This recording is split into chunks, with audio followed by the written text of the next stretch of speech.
All right. Hey guys, Logan here. And guess what? It was a monumental day in NASCAR history today as NASCAR has announced its new points format for 2026 and beyond. NASCAR announced the chase will return. The chase is back. That's right. The chase is on.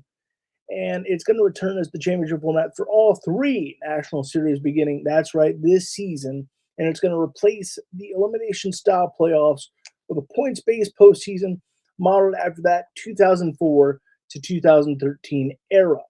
Champions will be determined by total points over the final stretch of races, the last 10 in the Cup Series, the last 9 in the NASCAR O'Reilly Auto Parts Series, and the last 7 in the NASCAR Craftsman Truck Series, with no eliminations and no automatic win and you're in burst. That's right. Let's dig more into that. There is no more win and you're in. That is done. It is just the top 16 drivers in regular season points make the chase. A race win no longer grants you automatic entry into the chase. So again, win and you're in is no more. The points leader at the end of the regular season earn a 25-point advantage over second. The seedings to start as the chase will follow. You can see it down there. As you can see, it begins at 1. They have the 25-point bonus, and then it slowly dissipates from there. We'll leave it up for a moment so you can see that. And so, again, that is a huge change. No more winning you're in. Personally, I'm okay with that. We saw some drivers get in on just the winning you're in and kind of rest on the laurels for the rest of the season. I'm not going to name names, but we've all seen it, right? We've all seen a guy kind of, for lack of a better term, luck into the Daytona 500 or Talladega or now the new Atlanta, and hey, they're in, and so that's that. Especially in the post, you don't have to be in the top 30 in points in this era. So I personally am okay with that. I like that it's still the top 16. The top 16 get in. It's just those points. Why do I like that?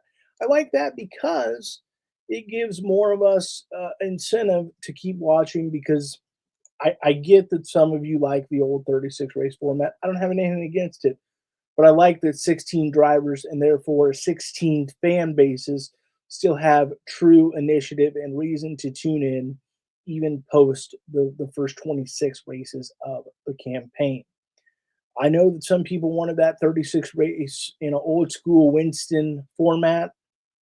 It didn't happen, but I think he got the best of both worlds. I think when it came to the playoffs, we did see some things that we didn't really need to see. Too many gimmicks, too much of the kind of race manipulation as we constantly saw in the last couple of years. I'm not saying it wasn't a thing before, but it really had a spotlight in recent seasons, right?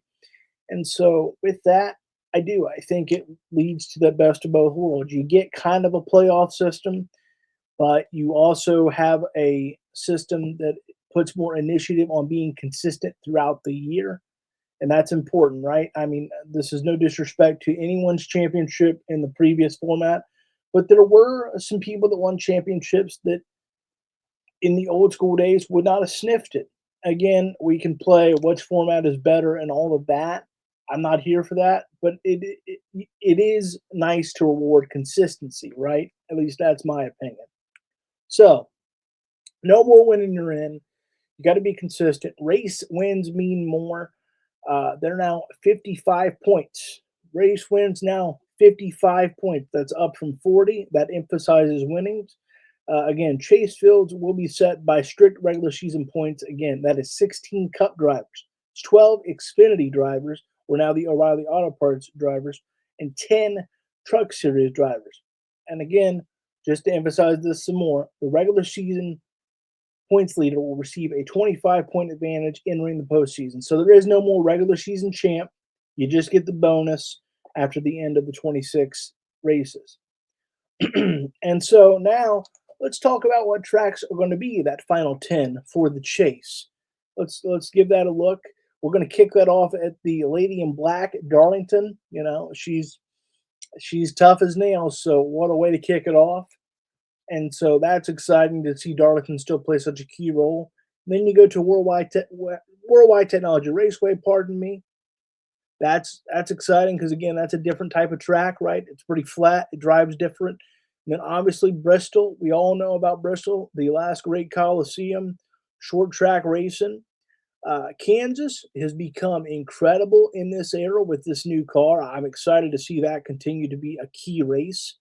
Las Vegas, again, mile and a halfs have really been the bread and butter of this era. The Charlotte Roval is born and bred for chaos, and so that works out. Phoenix, no longer the championship race at least for this season, but it keeps a key date, and so that means that race in the spring will continue to be pivotal because that notebook that you're building for what will be the chase going to be very big. Talladega, the ultimate wild card, right? There's what hasn't been said about Talladega. We all know that. Martinsville continues to be the penultimate race of the season. And then this year, they're returning to Homestead, Miami for the championship race. Now, it's going to be very interesting to see if Homestead, Miami actually matters, right? Because some of the big issues with this format to some is now you might have a champion locked in 2 or 3 races before the season is technically over. So it's going to be very interesting to see if a champion will be crowned that day or will they already be crowned? And if so, how does NASCAR react to that? How does the fan base react to that? I know a lot of you old schoolers say, well, that's the way it was, and hell yeah. And I'm not mad at that. But there's a lot of fans that haven't seen that in this era, and that might really grind some gears if, say, a race or two before the season is actually over, that a champion is already crowned. Or could we get to Homestead and there still be math for another driver, but it's going to require someone, say, a William Byron or Christopher Bell, to finish 35th or lower? What happens with those in those kind of scenarios in 2026? I don't know. I can't tell you. Again, that is the way they used to do it, but that's also been a long time, a lot of fans, and a lot of attention span ago. And so, again, all of this is pretty interesting. What do I think? Overall, I like it. I will miss some of the elimination style stuff. I will miss some of the game 7 moments, some of the not necessarily the winning you're in, but the kind of go for broke, we have to win or else moments. Yeah, I'll miss that. I know people say, well, it's manufactured drama and all that sort of thing. I don't disagree with you. Doesn't mean it's not good drama. So I will miss some of that. I do like a championship format that produces consistency, and it matters how you run all year. And hopefully, this gets away from, all right, we're locked into the playoffs or locked into the next round. We can pretty much take the next few races and just screw around and see what works and see what doesn't. Hopefully, that draws this to a close. We shall see. I want to flip it to you. What do you think of this? What do you think of the chase returning, or this kind of modern chase being born? It's not quite what the chase was. Do you like the 16 drivers? Do you like the winning your in being gone? Let us know in the comments down below. Let your voice be heard. Overall, I'm pretty happy with it. I'd give it a 7 out of 10. I don't think you're going to get everything you want in today's world. You can't please everybody. We all got opinions. And so overall, very, very pleased with this. And I think it's a nice middle ground between the playoffs and the old school format. I just think the old school format is a tough sell in 2026 to more modern fans. And I think the playoff is a tough sell to the older fan. And it's a tough sell TV ratings wise. It just hasn't panned out as much as we might have thought it would. And so NASCAR continues to have to thread that needle. So how do you think they did in this decision? Did they thread the needle properly? Did they make you happy? Will you tune back in? Will you tune out? Let us know in the comments down below. And then if you do us a great favor, hit that subscribe button. We got a lot of cool content coming up, and we want you to see it. And so if you'd hit that subscribe button and then turn on the notifications bell, we greatly appreciate it. We will continue to talk about all of this in the weeks to come. Remember, the Racing Angle returns this Wednesday at 7 p.m. Eastern Time, and we'll break down all of this and more.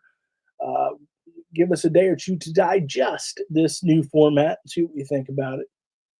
And so tune in this Wednesday at 7 p.m. Eastern Time right here at this YouTube channel. And we'll break down the new format and give our thoughts and so much more. But again, want you to tell me your thoughts. So hit that subscribe button, leave a comment, and let us know what you're thinking down below.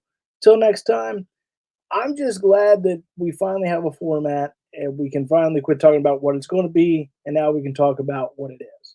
So I'm excited about that. Till next time, I'm Logan Morris. This is the Racing Angle, and we'll see you real soon.